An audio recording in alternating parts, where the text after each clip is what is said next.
trauma is very isolating because it's very personal. You feel like no one knows what I'm going through. You feel like you're in this dark pit. I did have family around. I mean, I was physically supported in that way, but they didn't get it. I had a lot of people saying they felt bad for me and that kind of thing, but that actually made it worse because I didn't want people to pity me.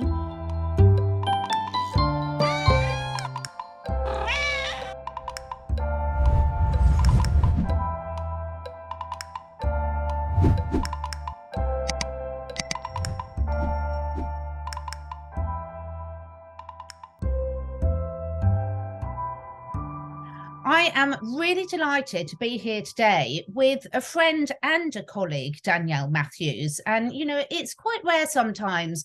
I feel very blessed that I've got a lot of really good friends that we met in a business environment first and have formed a deep friendship because of our common values and common outlook on life. So Danielle fits very much into that category. And Danielle, we're going to be talking about something so important today that I think impacts every single person at some stage in their life, which is post-traumatic growth. And Danielle is a post-traumatic growth specialist, and you're going to find out why in a minute. So thank you so much for joining me today, Danielle. And please do introduce yourself to my audience. I know some of my audience would have seen you when we've been talking about our lovely, one of the quantum tools that we work with, Asea. But today we're really specializing on your expertise in post-traumatic growth. So please introduce yourself, a bit about your background and why this is something you're so passionate about. Absolutely, Catherine. I'm thrilled to shine light on this. I think this is something that gets lost. A lot of people after trauma, people talk a lot about PTSD, post-traumatic stress disorder. And, you know, myself, having gone through a brain injury and my life really taking a completely different direction. You know, I couldn't perform in life the way that I wanted to. I couldn't show up as the person I used to be. It was a huge trauma. And I went through PTSD, but it was interesting because it stimulated something different in me. It stimulated me to have a different perspective. It allowed me to like pull on these reserves inside of myself that have allowed me to become someone that like that old me doesn't even recognize. And someone along the way said, Danielle, well, what you've experienced is post-traumatic growth. And I said, well, what in the world is that? Because I've never heard anyone talk about good things after trauma, right? We look at veterans coming back from war, or, you know, I live here in Florida. There was a wicked hurricane that came through, and there's a lot of people on the West Coast that went through a severe trauma. They lost all of their belongings. And I think what's interesting, Catherine, is collectively, all of us globally over the last several years, because of what went through the world, we collectively went through a trauma. And it was interesting because I had several years prior gone through the brain injury and had learned all of this and had become a more resilient person. My perspective had changed. And so when this started, I thought,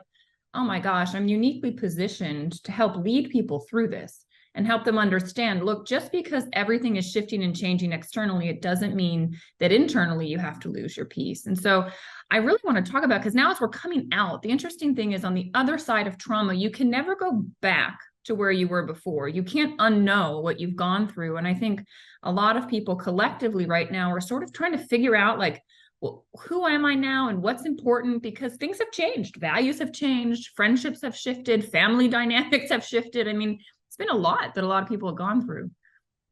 Yeah, and I love it because the thing is, there can be, as you've hit on something really important, that trauma means something different to everyone. There can be a very obvious trauma like you went through, where you had a severe brain injury because you were hit by a drunk driver and overnight your life changed. And then there can be, just like when we talk about stress, there can be more long-term chronic trauma or stress that people go through. And let's start, if we may, with resilience, because resilience has been coming up a lot for me recently, or should I say more lack of resilience for what I'm seeing going on in the world. And it's fascinating to see how this resonates with different people when we're talking about resilience, because obviously different generations go through different collective traumas, collective experiences. But what does resilience mean to you, and how important is this in terms of your post-traumatic growth? Well, it's everything. I mean, resilience is created through post-traumatic growth. It's when you take a situation, and the way I look at it is, first, you have to accept whatever's occurred has occurred.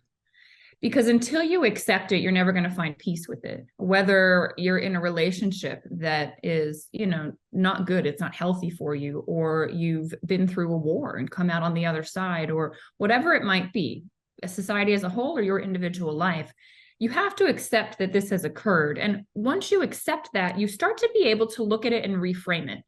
And a question that I always ask, and I always, in any situation, and I would encourage you guys to ask this will help you reframe, is, well, what is this challenge making possible? What could I possibly be learning? Because the way I look at it, our soul is on a journey in this life to learn certain lessons. And unless we have challenges, unless we have obstacles, we're never going to be pushed to grow, because when everything is okay, we don't have to pull on anything else, And it's like going to the gym. You work out your muscle and you break it down, and it's really difficult, but then the next day you're stronger. And now you're able to lift even more. And then the next day you're stronger and you lift even more. And this is how you build resiliency in life. It's like you actually move toward the hard things, because when you go through the difficult things, it allows you to grow. And when you can reframe the situation to go, well, what could I learn here? And it might be, for the people that went through this natural disaster, the lesson might be non-attachment, not being attached to the physical things of this earth, and realizing happiness, everything is within you. You don't actually need the physical items to feel what you want to feel. And when you do that, you start to find meaning. So when you start to reframe and you start to look at everything differently, you're going to find meaning in what you went through. And I look at my accident now, and I went through a deep depression. I'm not saying you're going to immediately experience the growth. Like, you got to go through it. And that means all the emotion that comes with it, the grief, the loss, whatever it is. And each person's experience is going to be unique, because it's going to be what you need to pull out of it. And so allow yourself to feel the emotions, but remember, if you have this question in you, why is this happening for me? You're not a victim. It's not happening to you. It literally is happening for your growth. And when you do that, you create this resiliency in life. So for me, I went through all of this after my brain injury. I wasn't able to leave my home. I couldn't hang out with people. I couldn't work. I mean, all of these things that were incredibly traumatic. Then you have the lockdowns that started, and it was like people couldn't leave their homes. They couldn't hang out with friends. And I was going, oh my gosh, I went through this, except I had physical pain, through the entire thing. And I remember calling my sister at the beginning of all of this. And I said to her, I said, well, you kind of got it easy, because at least you're not feeling sick through all of this. Like, you have your help with you. And she just started laughing. And she said, Danielle, who would have ever thought we'd laugh about your brain injury, and that like it actually made life easier for you? Because I was resilient. So that whole thing, it didn't shake me. And that's what I believe. The human spirit is incredibly resilient. But if you've not been challenged, like if you've been handed life on a silver platter, it's going to be difficult. A lot of times, wealthy families, their kids run into addiction problems and, issues with drugs or whatever it might be, because their parents have kind of bought away their problems through life. And so this kid has never learned what's within them. They've never learned that they have the capacity to handle issues, because they've never had to. And so the moment there's a little bit of a challenge, they don't have that resiliency. Yeah, I'm so with you on that. It's like when you hear people who talk about their near-death experiences, they often come out with a completely different appreciation of life, and actually often not taking it so seriously again. So there's this almost paradox, do you think, Danielle, where, life is so precious, however many times we believe or not, everyone will have different belief systems about whether we come back here or not.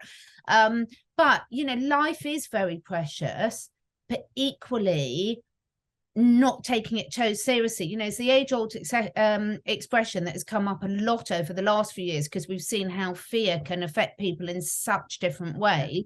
That is why it's called the flight, fight, or freeze responses. There's very different reactions to fear.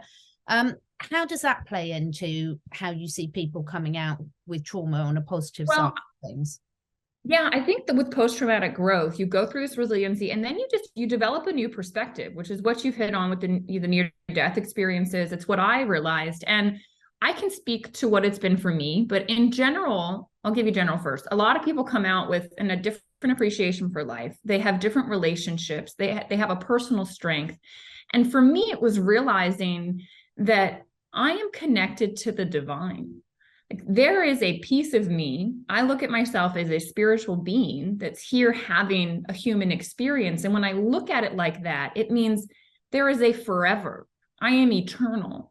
And so what happens in this life, in the grand scheme of the universe, is not that big a deal. So a lot of times I will go into nature, or I'll look up at the sky at night, and that resets me. It just makes me remember, like, Danielle, you are a piece and you're meant to experience something here. Like, embrace the lessons. Like, this is about self-discovery. This is about learning who you are and the capacity you have to connect in with the infinite, because I think we forget. Our ego, because we're human, we have this ego mind, and that's the fear, Catherine. Like, fear is dominated by the ego. It's a trick of the ego mind. And so we have this chatter that we're so used to in our head that keeps us safe a lot of times, and it helps. It's the programming that helps us not have to remember how to drive a car or how to cook our favorite recipe. Like, we have these programs that our ego mind runs, but sometimes there's ones that are not helpful, because it will tell you to be afraid of something new, or to be afraid of getting out of your comfort zone, or to be afraid of a challenging situation or an obstacle. It wants you to move away from it. And I would say that's one of the tricks of the ego and the human experience. And you've got to remember, no, like, you're more than your thoughts. And that was the biggest thing that I learned through my entire growth experience, was that I am the Danielle that's before, during, and after every thought. Like, there is a piece to me that is infinite, that is all allowing, that can handle whatever, that's always that piece. And my chatty little mind gets in the way sometimes. And I've learned, because of what I went through, I learned what that is. And so now I can set it aside, and I can go, okay, if I'm feeling scared, it's actually probably something I should move towards, because this is where the growth is. This is where I'm going to learn another lesson. And when you have this realization that there's so much more, you don't take everything so seriously. You don't take yourself as seriously. You look at life like, look, it could be gone tomorrow. Like, there is no way I will ever unknow that fact. My accident happened out of nowhere. I was doing nothing wrong, and this guy made a decision that completely impacted my life. That could happen tomorrow. Like, there's just, you look at life and you go, wow, like, you need to appreciate the present moment. It's my boyfriend, he used to live in Turkey, and looking at what's going on there, I mean, oh my gosh, with the earthquake there and everything that's happening, it's like, you never know what tomorrow holds. And so if you can be present in this moment, you can release the fear around what's going to happen in the future, because you're just focused on right now and knowing that you're connected.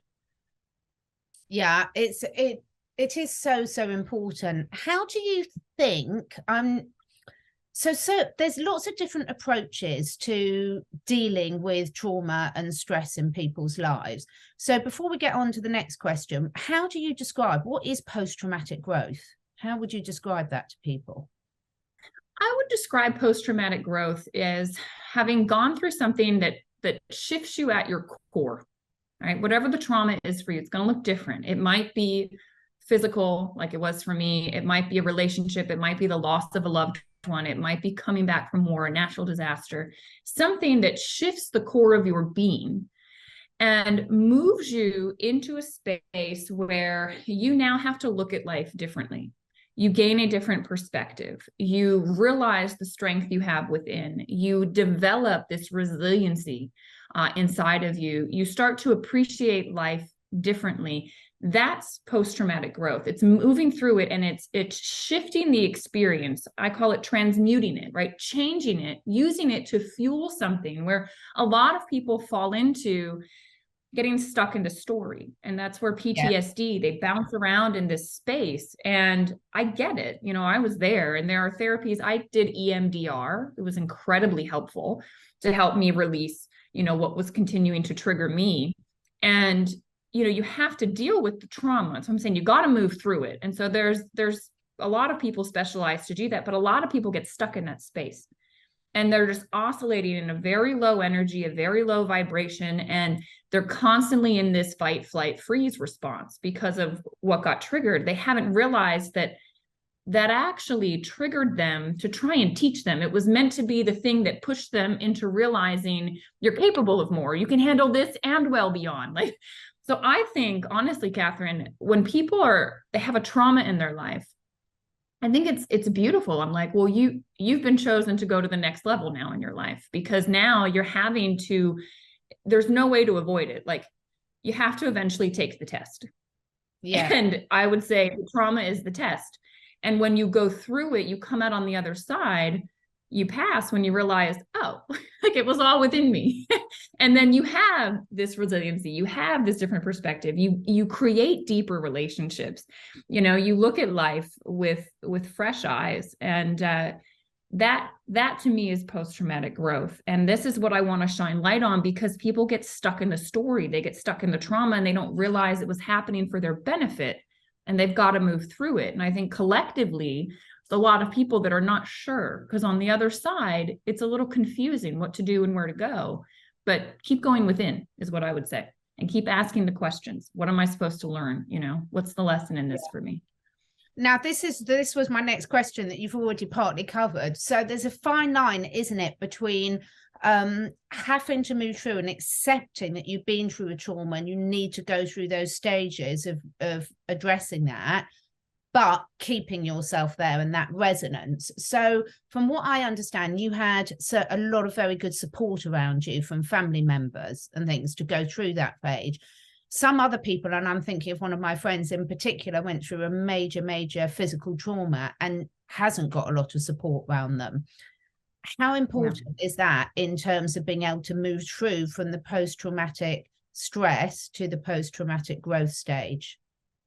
It's huge, because it's very isolating. Trauma is very isolating because it's very personal. You feel like no one knows what I'm going through. You feel like you're in this dark pit where, like, I mean, the analogy I always say is I feel like I was dropped in the middle of the woods by myself and there was nobody around. And I did have family around. I mean, I was physically supported in that way, but they didn't get it. Yeah. And so it was very difficult, because I had a lot of people saying they felt bad for me and that kind of thing, but that actually made it worse, because I didn't want people to pity me. You know, it didn't feel good. And so it's super isolating. And I want people to realize, like, the number of resources are amazing. Grab a book. Okay. There are, like, the book that I was given on EMDR actually helped to start release my trauma, just reading it. And then I went to a therapist. Now, if you can't afford a therapist, that's okay. Start asking, how can I afford it? Right. And answers will come, I promise. But the other thing is, there are groups. Like, there was a trauma survivor network near me, and I started to go to these groups, and I started to meet people. If you can't get out of your house, there are groups online. Get onto Facebook. The number of groups and communities on Facebook is amazing. If you start asking, the answers are going to come. And there are specialists for every single situation in life. I ended up with a therapist that was just, like, uniquely able to really support me. And I was so grateful. But you have to find it. You have to feel comfortable. Like, the biggest thing, if you're looking for a therapist, is you've got to resonate with the individual. If you don't feel comfortable with that individual, doesn't matter if they're the best person in the world, it's not going to work for you. Like, you have to have a good relationship, and you'll know. Like, you'll definitely know. But don't be afraid to reach out. I remember I started to draw after my accident, because I was trying to find things that I could do. And I remember, Catherine, drawing this, like, black circle, and then these colors that were coming out around it. And the colors were representative of all my family, and my friends that had been there for me. But I still felt so isolated. It was like I was in this dark tunnel, and there were people around, but they couldn't reach me. And if you've been through trauma, you probably know what I'm saying right now. But what I felt also was that there was something at the end of the tunnel, and that I had to keep going forward. I just was determined to figure out, where is this taking me? What am I going to learn from this? And I just every day figured out, how could I take one step forward? And, you know, that forward momentum eventually brings you where you need to go. And how much in your day-to-day life now? So I'm quite fascinated by labels, actually, and how they can be used in a positive way, and how sometimes they can be used in a not so positive way. So how does this apply to, you know, the trauma recovery? And well, it's more than, we're not talking about trauma recovery, we're talking about trauma growth, about coming out as a person that's at a higher level of functioning in whatever that means to you than you were before.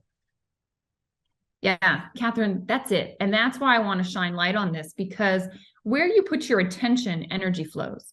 And so if we put our attention on something like PTSD, oh, that poor person, oh my gosh, well, they were a victim. And it is not helpful to that individual. And they're going to be stuck in that pit for a long time. But if you say, wow, like you're leveling up, like this came into your life because you were ready for the challenge. Like, what are you going to learn from this? What do you think could possibly be the lesson in this for you? And if you reframe, and if we collectively can support people through that and say, no, the trauma, like Rumi says, the wound is where the light gets in. Yeah. Like you have to go through it, because that's what's going to open you up to all the potential inside of you.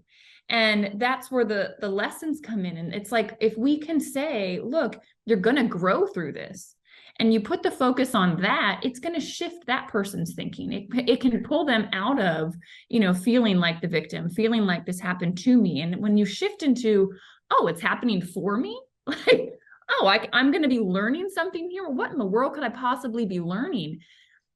That's huge. And I think we need to, that's a good label, right? If you're saying, oh, well, you're going through post-traumatic growth, that is a positive thing. Yeah. And there's something called, I don't know if you've ever heard of it. It's called the Pygmalion effect. Yeah. Super interesting. Okay. So the study was done where they told teachers, oh, we gave these kids a test. Like, these are I think they were called spurters. Like, these are the ones based on the test that, like, they don't look like it, but they're going to be great. They're going to grow so much this year.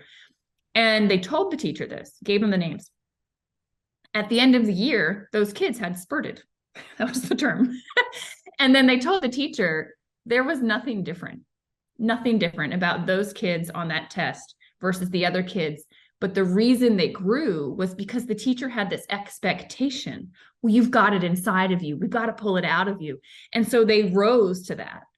Imagine if you apply that here to someone that's been through trauma, and you say, you're going to grow through this. Like, you're the chosen one. This is going to be amazing. Of course, you've got the resiliency. You can handle this. Like, that's a very different story that's then going to unfold from there. It's so true. I mean, I do a lot of work with animals that have been through a lot of trauma, either physical or emotional. And one of the biggest challenges for the humans in their life is how not to label them as such. So it's quite a challenge, because, say, for example, if you've got a dog that has got, you know, fear responses that might come out in aggression, you want to warn other people to react appropriately to them without keeping the dog stuck there, because labels can become a very self-fulfilling prophecy. So I'm constantly looking at how us humans can work to put a positive label on it, so that we can keep everyone safe in the situation without bringing the animal back down to that vibration, which isn't going to serve keeping it there. So on that note, then, talk to me about how, when someone like you've been through a huge experience of post-traumatic growth.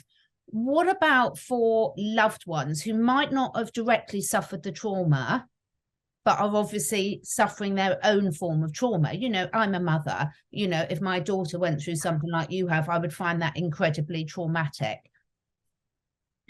You know, I think this is huge. Caregivers, like, there needs to be a space for caregivers, or for people that have, you know, are the parents of people going through things, like, and there are support groups for that. It is amazing. The number, when you start to raise your hand and you say, well, I'm going through this and I need help, someone else is going to say, well, wait a second, you know, I've been through that too. And you start to talk, and you resonate, and it is like this beautiful collective support. You know, we're here to help one another. And I think as human beings, for some reason, we have started to isolate ourselves. We need community.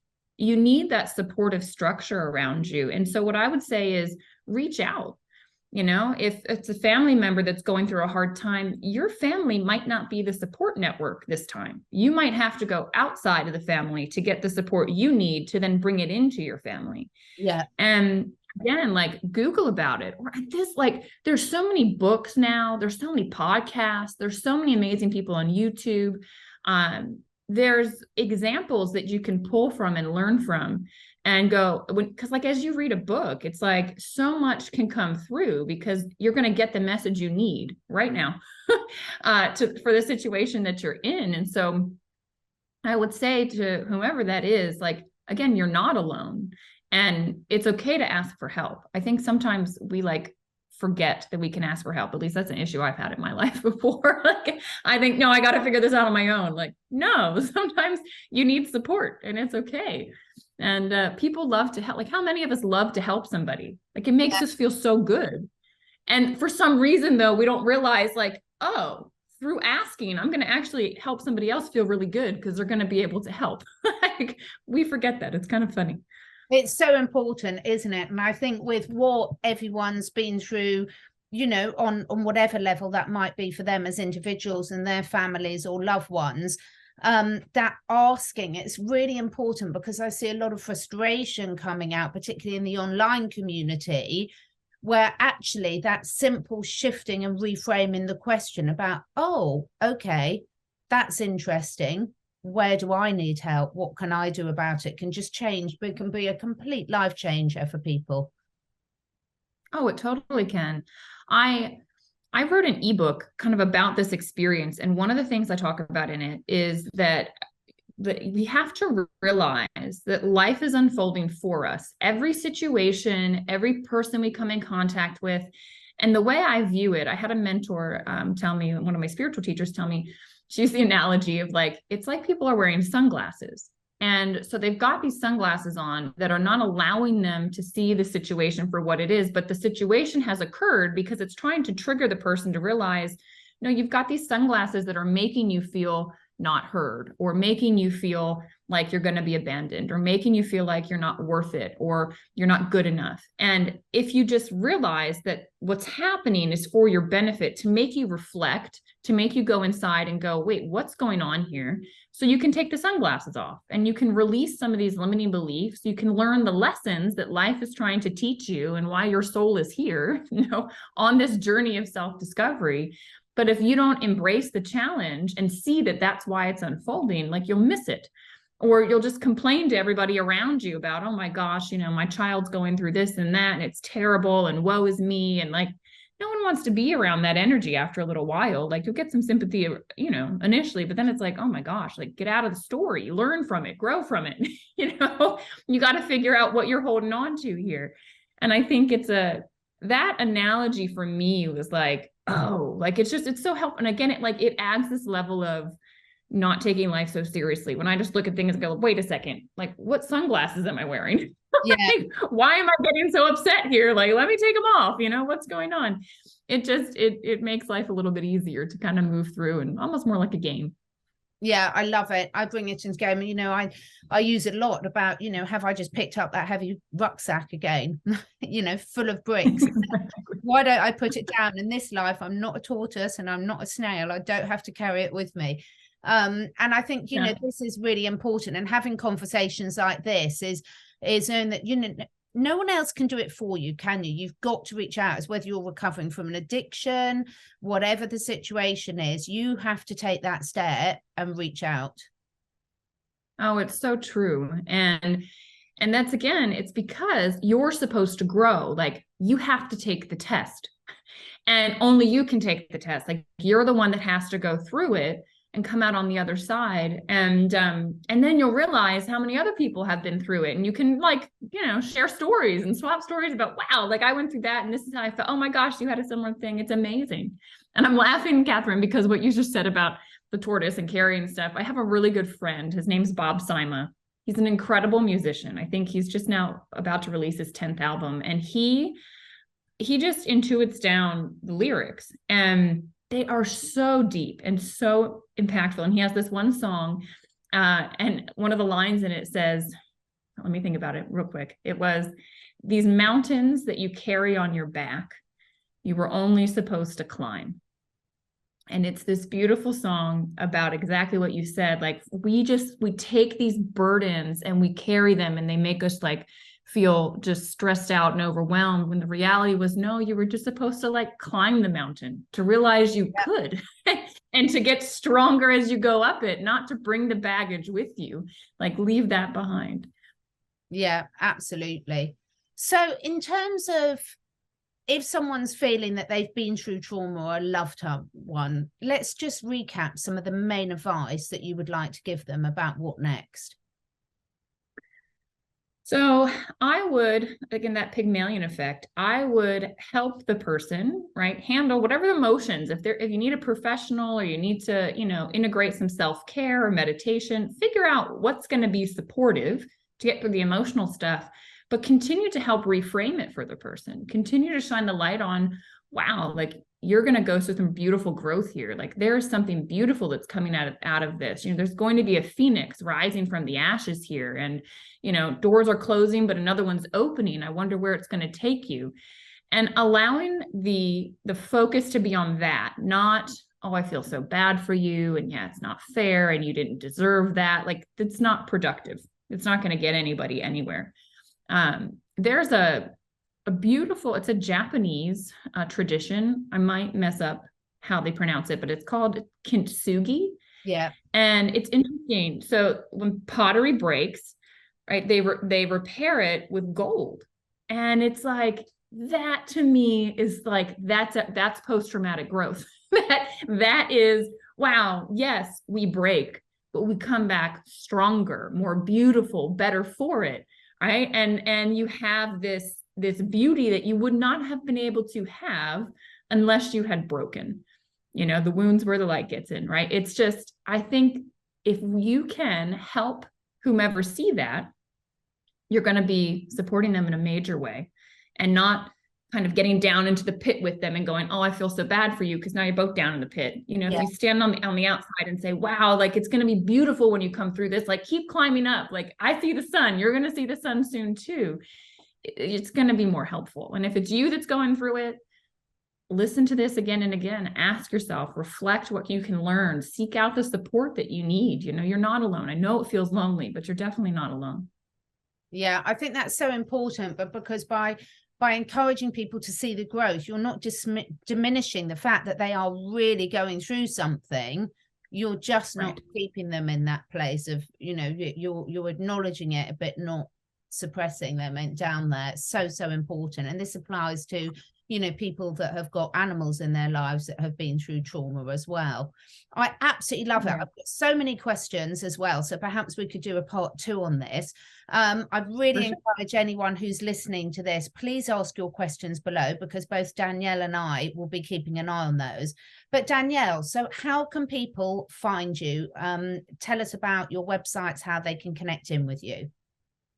Absolutely. I'd say easiest way is on Instagram. It's just my name, Danielle Matthews. We'll put the link below. Yeah. There's an underscore on either side, but I'm always sharing there tips, strategies daily to help with this sort of thing, to help people grow and keep the light shining on that.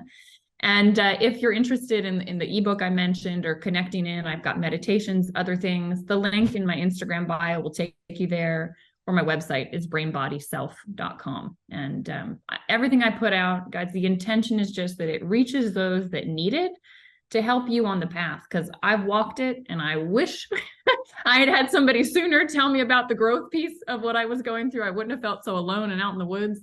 But I know that through the struggle, you become stronger. And if you don't suffer, you'll never have the self-discovery. So I'd love to connect with you. And if you need anything, just reach out. I'd be happy to answer questions or support in whatever way I can. I absolutely love it. Thank you so, so much. I'm sure we'll be back for part 2. Let us know your questions and comments and shared experiences. What's helped you below? That's really important to share, because you never know, that one person that just might need what you share might just be looking. So thank you.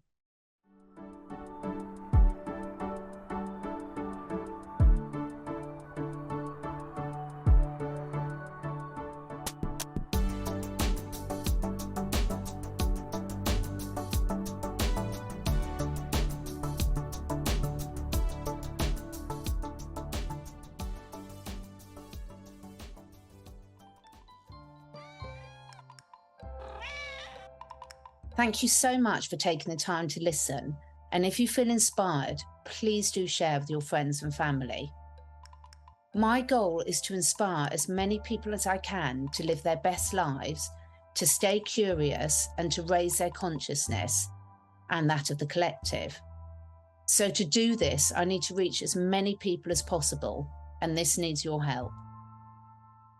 If you feel drawn, would you be willing to share your favourite episode with 5 different people? This helps us spread the word and also helps me encourage some exciting new guests to take part in this podcast. If you feel drawn to do that, I will be very, very grateful.